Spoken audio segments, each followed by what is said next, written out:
Hey guys, Claylex here. This is going to be a bit of a basically a big ass video right here. What I'm going to be doing is talking about multiple topics here on this because I don't want to just bore you to death with like multiple videos or spamming you.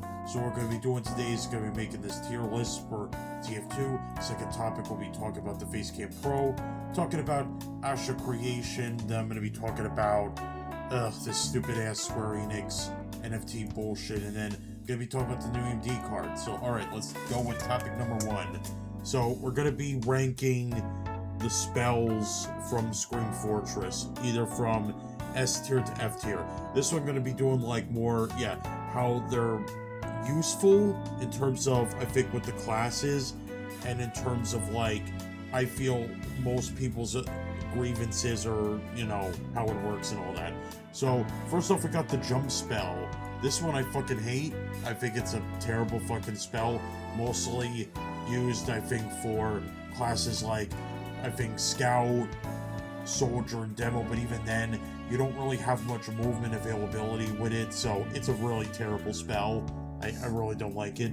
Then you got the invisibility spell. I put this on D tier because in the right circumstances, this is a very good spell. This will help you like get out of tricky situations, and if you need to get out and they don't see you, then hey, maybe you're in the clear. The issue with this, whatever, is a reminder: 99.99% of players know how to spy check. Literally have an entire class that is invisible. So yeah, good luck trying to stay invisible, get away from it, and then everyone just starts spraying and praying everywhere, and they still kill you. It's weird. Alright, I'll call this, I believe it's the invulnerability overheal spell. This one I want to do, I'm gonna put this on B tier because it gives you a very, around a second, 2 seconds of invulnerability. Super useful, and it restores your health back to full overheal. I would say in the right circumstances, especially for medic players, I feel this would be great, especially if you've got Crit Screed or Quick Fix. I feel like in the right situation and circumstances, this is a very good spell to have with you, and not almost a get out of jail free card to escape from minis. Granted, be careful, of course, with players that have mini crits, full crits. That'll, really fuck you up. Okay, this is the, I believe, fire spell. Very good all-around spell that I really like. I'll say it though, definitely one of the most annoying spells to deal with, especially pyro players who use this. It's like so fucking annoying with this. But otherwise though, in the general scheme of things, very good all-around spell to use. I mean, who wants like free extra damage? Next one is the bat spell. This is very good because it not only kind of, I believe, pushes enemies away, but also, they suck on your blood and then they take away health from it. Kind of a lower, it's like a fire spell but with extra steps. And I believe like between the bat spell pushes your enemies back. Fire spell doesn't. But yeah, both of these are very, very solid. This one, oh my god. Okay, it's like if in terms of how fucking annoying this spell is, I put this on C tier. But for how useful it is on the battlefield and for basically anyone to use this, I put this on A tier. It honestly, like I said, if I would, I'd put this on C tier just for how fucking annoying it is. But I need to be fair and put this over how useful they are, both for players, your teammates, and against like other players. So it's an A tier. Okay, again, Monoculus spell. Very, very useful. Is it annoying as hell to fight? Literally, if you see an enemy Monoculus spell, you run the fuck away from it, because unlike normal Monoculus, it does not go by HP. It just, you have to wait it out via timer, basically. Like I said, so in terms of how annoying it is and how fucking bad I hate it, I give it almost D tier. But in terms of its usefulness, it's an S tier spell. This one, I'm not sure what this spell is. I believe this is jump around spell, kind of like with this one. I think it'd go with C tier. Okay, the skeleton spell. This one, oh my god. I'd have to give this a B tier, again, just because, again, on the annoying factor, on the annoying factor on how, like, against enemy players, I put this at D, as in, like, it's so fucking, like, definitely get pissed off over that bullshit. But in terms of this, I'd say give it a B. Again, it's super useful, and concerning, like, how like, what the frame rate of the skeletons and all that jazz, yeah, you're gonna have a tough time. Okay, this one is interesting. Yeah, the bomb spell, like normal bomb spell. Throw it in, gets pumpkin bombs, do it. If you plan it right with these spells, with the bomb spell, you could get really good damage. You can, like, I think, kill at least 3 to 4 players with this spell, and it's just very interesting. Though, like, I imagine for noobs, they probably put this on F tier because it's really useless. I mean, to me, usually, if I see someone put a spell like that, I just back up, use my crossbow, take them out one by one. Try not to get too distracted by it, you know, for myself, if I can. Oh man, this one I gotta put A tier. I call it the mouse spell. The mouse spell is one of, yeah, I put this on F tier over how fucking annoying it is to deal with. Again, this is one of the most annoying as fuck spells to deal with. Especially, you got basically non-existent hitbox, you run like as fast, if not faster than a scout, and your attack speed is incredibly fast, both on your melee and depending on what kind of primary weapon you got. So yeah, especially like as a medic and using the mouse spell, I become super annoying to the enemy team. So there's that. And then finally we got the meteor spell. Again, super fucking annoying to deal with. Granted, depending on the circumstances, not as annoying as the monocular spell. Very useful though, because you could literally just block a certain area because all those fucking meteors are hitting in. Can be super annoying, and yes, you will have people saying that you're a punk ass loser for having the meteor spell, but it is what it is. So there's my tier list. I hope you guys like this one. Now we're gonna move on real quick to the Facecam Pro. Not gonna go too much into this. It is what it is. It's the first 4K 60 FPS webcam, which I would politely say no, it is not the first 4K 60 webcam. That would go to the Logitech Brio. But if I'm wrong, it's alright. You can put it down, your comment, and correct me down in the description down below. But yeah, if we go down here, yeah, just like never seen a webcam like this. Yeah, I don't want to watch the trailer. Yeah, it's like shot with Facecam Pro. Yeah, so these shots are actually from the Webcam Pro, which it looks very solid. You guys should be able to see it. Oh, cool. There's, let's see, and then, oh, that's a cool cupcake. I like that one. Cinematic FX. Zoom. Yeah, so I like this one. I'll give it credit. I like the Cinematic FX. That's cool. I believe, like, what they did with this, right, is they used a Sony kind of cam tech for this. And it's $300, which I actually said this was going to be a $300 webcam before. And usually, and granted, and I'm not joking, I pay like $500 for this Brio. So, you know, I basically future-proof myself in. I think there's a slide in you can use to hide the webcam. I hope you do. But honestly, again, I'm glad I waited, because I'm not getting it, because, like, a ticket from my bro, he said, like, oh, the only reason you would want to get something like this is because, and we're going by a few factors, right, is that you need, like, a PC that can handle recording, streaming, all that jazz at 4K, 60 FPS, and you'd also need a really strong internet, like fiber. I don't know about Google Fiber, but you know what I mean.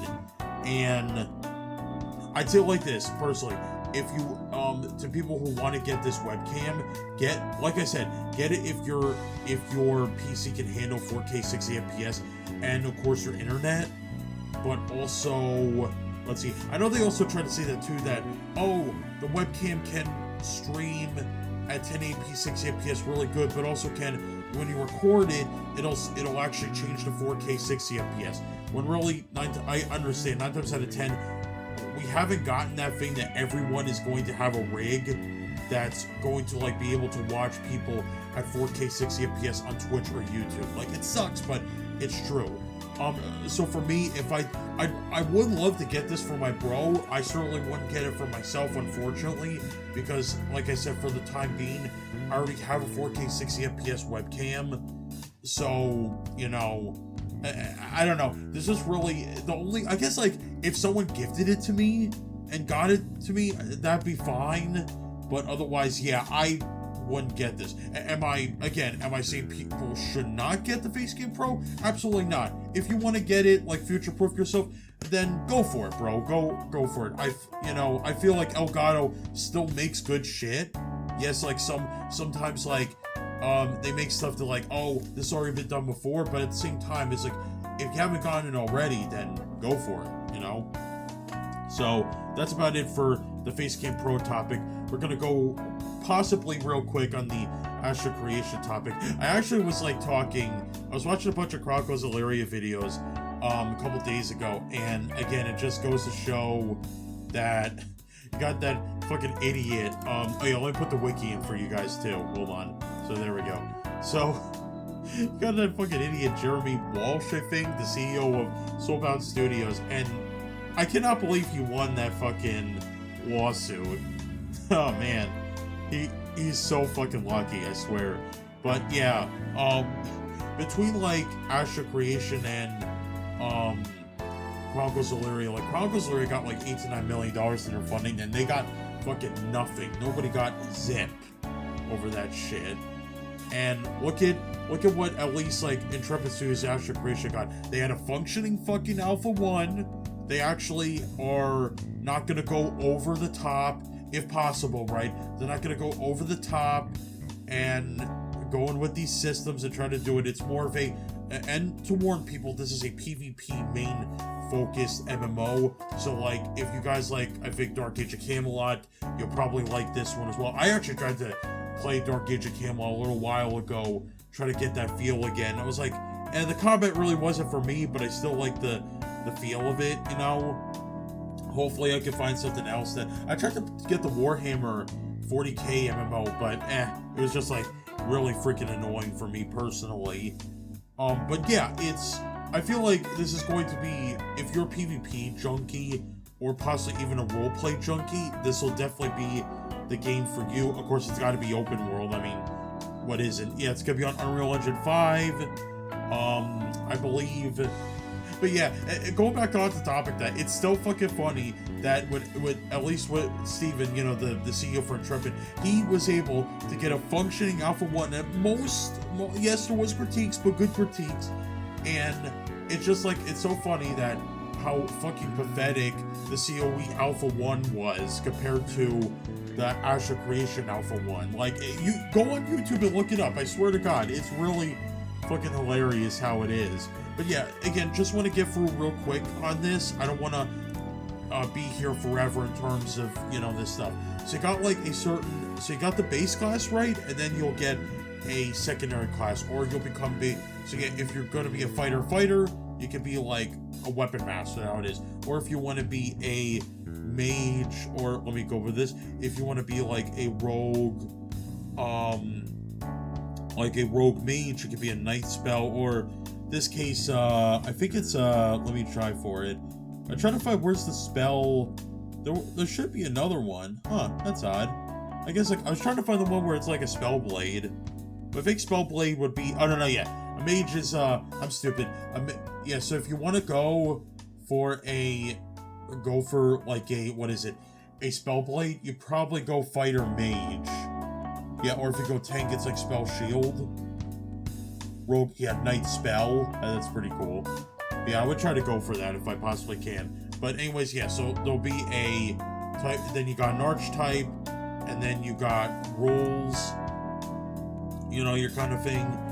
And then you got the races in Astro Creation. You got the humans, and then it's kind of going to a sub-race that you choose. The Dunskill Dwarves, the Kyvic Orcs, and then the Pyrean Elves. Then the Tolnar, which are really fucking cool. This is, unlike World of Warcraft, where you got multiple other beast-like races, it's basically one beast race combined into this kind of glorious, if not sounding messy, experience, where you got kind of like, you can be like a beast like orc, a werewolf, or cat, like Tolnar, even Draconian Tolnar. Very, very cool. I'm not sure if I'll be a Tolnar for my first time with this, but it'll be pretty cool. Oh, reminder too, before I forget, tomorrow they're doing a Pathfinder Asher Creation type D&D thing. You can get a chance, depending on how much money they go in with they're doing this charity thing, depending on it, you can actually get a free Alpha 2 beta, Alpha 2 key. Sorry, not beta. Beta 1's not in yet, but I'm going to try to get into that if I can. I don't know if I actually want to do a stream, try to do it, or just watch it. It's 24 hours, so they'll be putting out alpha keys. I believe, like, all in all, if they got all their money in together, get about 8 to 10 Alpha 2 keys in all. So it'll be very interesting. And yeah, and then you got the node system. That'll be kind of the main shtick of Ashes of Creation. Basically where you get, like, you move these kind of carts around and then you build in all this stuff. I mean, it looks good. It looks good. And then, of course, they put in, like, player businesses and housing, which is, like, again, it still bothers me that World of Warcraft still does not have player housing. That's ridiculous. And then you get artisan classes, which is like, yeah, gathering, processing, crafting. The new systems, too, look very, very good. I believe the way quests work, too, is, yeah, so it's a traditional and then player-driven, which would be interesting. So that'll be, like, yeah, placeholder. And then the way dungeons, and of course they got dungeons, raids, guilds, all that other stuff. Actually, the way that I think dungeons work is that'll almost be like a D&D oriented experience.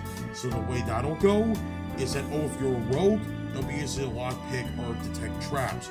Or if you're a cleric and you see something that, like, is maybe demonic or holy and people don't know how to translate it, it'll go into that, which will be very, very interesting. We'll definitely get more people to actually be invested in teaming up with each other and kind of doing a class coordination type thing. But, yeah, that's just what I wanted to say on it. I'm not sure when Alpha 2 will ever come out. Me, if I was a betting man, Alpha 2 will probably come in later next year. But again, I'm not sure.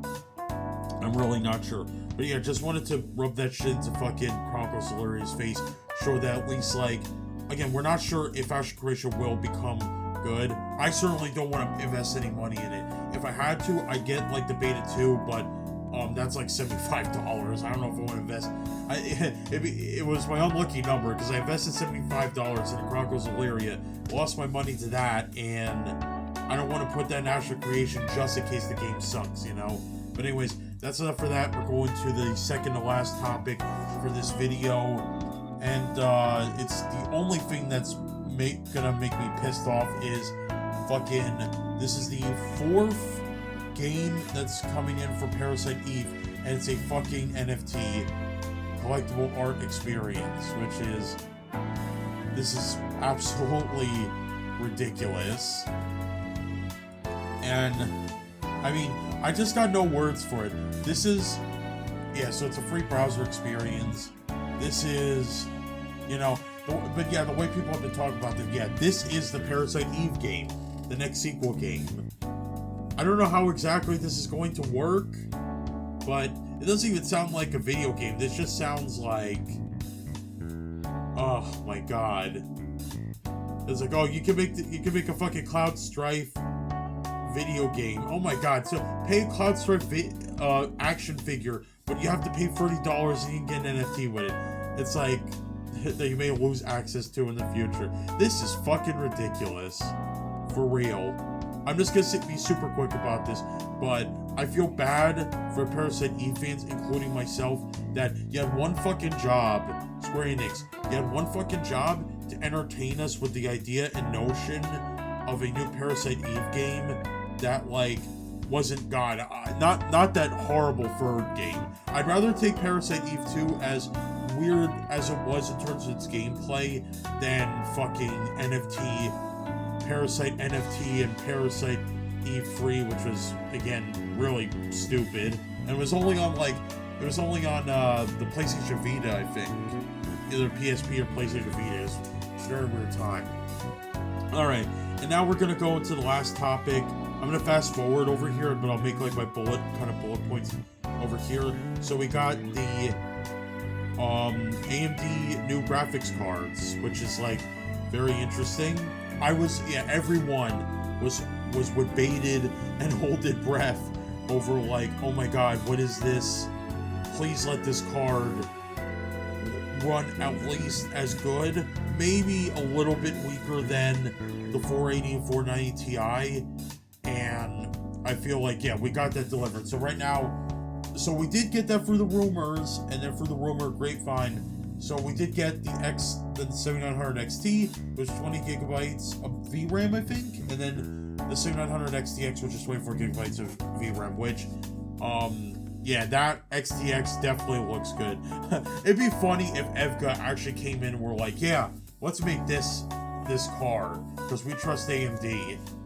I certainly would do that as well. Okay, skip over here, sorry about this. Yeah, so we go to this guy. Not trying to remember, I think his name was Sam. Oh, no, Sam was the other guy, I think. Yeah, but I love this dude. This dude was like so... Oh yeah, here's Scott. Yeah, Scott, that's his name, thank you. But this dude was so fucking passionate about it. It's like, I love this dude. I know it's a company, don't trust him and all that, but I can see Scott's like passion for like what this is. And then we get to see the, let me fast forward again for you guys. Yeah, and there's like that in physical action. The thing that's so funny with this video too, is that it's not only easy to like put into your PC on like the 490, but it's also that the cables are also not gonna fuck you over in the high end. Like, that was so fucking funny. And I think a third thing too is that it's going to be using, yeah, DisplayPort 2.1, which we kind of got that through the rumor mill as well. So that's very good attention. Like, yeah, because I feel like people were like, yeah, this is going to be the big thing next to the pricing and the performance. And it's just crazy, you know? But let me try to fast forward, see if I can like help out with anything else. Again, this is the thing that might get me. Yeah, so obviously I would warn like this. If you do want to get like a monitor PC combo, like I'm gonna try to do next year if I could possibly afford this shit, is get like a new monitor, you know, with DisplayPort, and then get you know, I'm gonna probably get like the 7950X CPU and the 7900 XTX, because it's, yeah, that shit is probably gonna run smooth as hell compared to my 1800X and my 1080 Ti.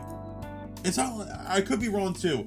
Some of these games don't have, sorry, the highest frame rate compared to like the 490, but at the long run, I'm like, and I'm not gonna spoil it till like later in, unless you guys saw it. I mean, that's like crazy. Let me go back to that. Fucking 800, almost 850 FPS for Valorant on 1440p. Just imagine if it's at 1080p. Like, I'm telling you, yeah, AMD and NVIDIA, they're really hitting that, like, possibly getting 1000 FPS on 1080p line. But man, that is nuts. But yeah, like what these people were discussing, and kind of what I want to say too, AMD and NVIDIA, they are really hitting that stride to already get to 8K, which is, again, fucking nuts. And that's cool too. Let me fast forward here again, is that it looks like Callisto Protocol will be compatible mostly. You can still do it with a 490 and all that, but it looks like if you want to get the best experience, it probably like use a AMD CPU and GPU. This looks really good. At least like on a graphical standpoint, we still gotta wait to see if the gameplay actually holds up with this. And then I think the coolest other thing too, oh god, I don't want to see Forspoken bullshit, but the coolest thing too, I think, is that if you want to get the best experience for fucking Sonic Frontiers, is I believe like you should go with an AMD CPU and GPU combo. This is cool too. This is cool. And correct me again, if you guys can correct me if I'm wrong in the comments down below. But it looks like it's a good time to get those cards now too, because they'll be introducing a Super Resolution 3 that'll actually increase the frame rate of your GPUs. Like, that is insane. Like, so you don't have to, and I hope, again, it's not like some NVIDIA bullshit where it's like, oh, you want increase in frame rate? Oh, you have to get a new GPU. This one, it feels like AMD is like, no, we're going to introduce, I believe, a new programming and all that jazz, like new updates and all that. They'll naturally increase the frame rate, but you do not have to buy a new GPU. That should be the thing. Like, this is the AMD that I wanted. And again, though, we have to like fake this though with a clear conscience and head. We have not gotten our hands on these cards yet, so we've got to wait for the reviews. I really hope that, I think I said this too, actually, I'll repeat myself, but I said, even if AMD slightly underperforms with these cards, it's like, it doesn't, like, again, I gotta hold back again, because I gotta wait for you guys, like, to see the pricing, if you haven't already, because you'll be excited. I do like this Adrenaline one. It's gonna be a bit tough if I do change an AMD card, that I have to use this to record these kind of sessions, right, that you're seeing, instead of like GeForce Experience. And again, all power to them. I do hope their driver updates are good. I mean, people keep saying their driver updates are pretty good. They're not like, they haven't been bad like since, I don't know, fucking Vega or whatever. Sorry, let me go through here. Yeah, I'm the hyper. Okay, this one I believe is some kind of program you can use it'll help you get faster frame rates and faster lower latency. Yeah, like milliseconds and all that, or something like that jazz. And then let me go here. Yeah, then they introduce ray tracing for Halo Infinite. Don't really care about that myself, sorry. Then oh, this one is very interesting. So they got a AMD RDNA free media engine. So these are like, this is going to help out so much, especially like if I'm going to be streaming with OBS. Like, I hope this good, you know, because certainly if it does better, yeah, especially with here, I'll let you guys look at that for yourself real quick. But if I do so much better with my OBS software because I upgraded to an you know, the 7900 XTX, like, I'm gonna be so happy, because this is great.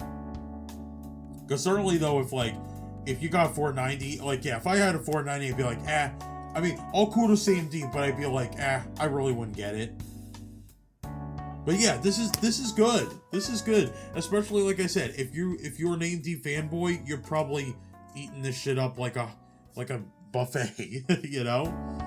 Yes, this goes into their laptops. They're also doing something with their. I think like you can also.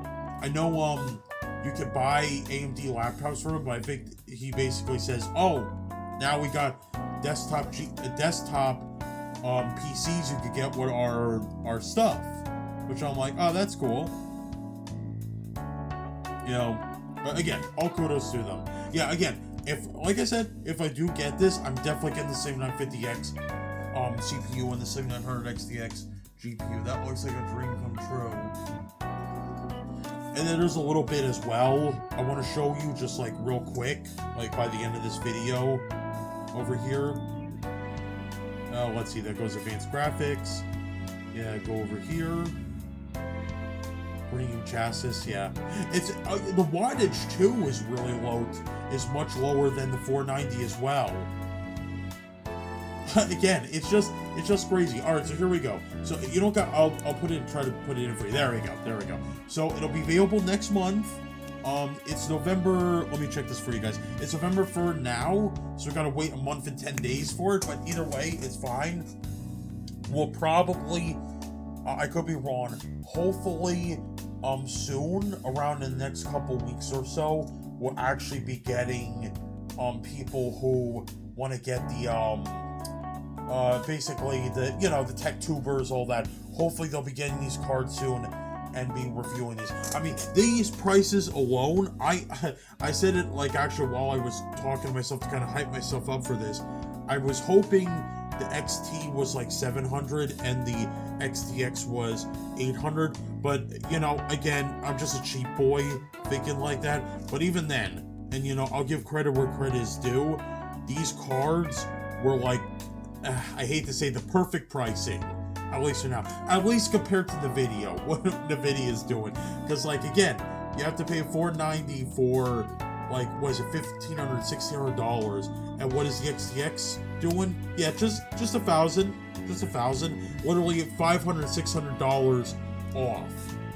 Like, again, even if it was, like, lower, again, slightly, I'm hoping at least it underperforms. If it does as good, if not better, than the 490, then yeah, NVIDIA is in deep doo-doo right now.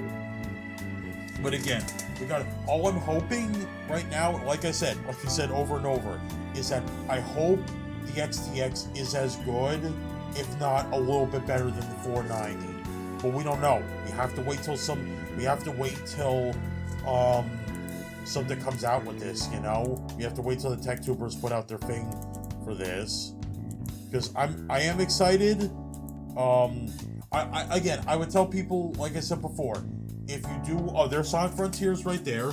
Oh, actually, I'm interested if that actually came from, probably just the trailer though. But again, I'm really hoping that, oh yeah, and to be clear too, DisplayPort 2.1 monitors, I believe they're showing that January of next year. So not that much. Again, I love this with AMD, so not much of a waiting period. So you gotta wait till next month for these new cards. But if you do want to wait a bit longer to get the monitors to go with DisplayPort ones, those would be good. Oh yeah, let me just put this amazing shot over of this one. There we go, of the XTX. But anyways, that's gonna be it for this video. Thank you guys for watching. Sorry if this was a little jumbly, all over the place, or if I was talking too fast. I kind of wanted to get these topics out of my head. I really wanted to get you a video out. I wish I could do this earlier, but I was very sleepy. I just worked out and all that. But anyways, thank you everybody for watching. If you like what you saw, you can sub to the main channel. You can sub to my stream channel. Not sure if I'll be streaming this week. I'll definitely stream Sunday though, if that's the case. And if you want to donate, that helps out either with my comic books or helping me in the future to get new PC tech like the 7900 XT and the 7950X CPU, for example, all that. But anyways, thank you everybody so much for watching, and as always, I'll see you guys later.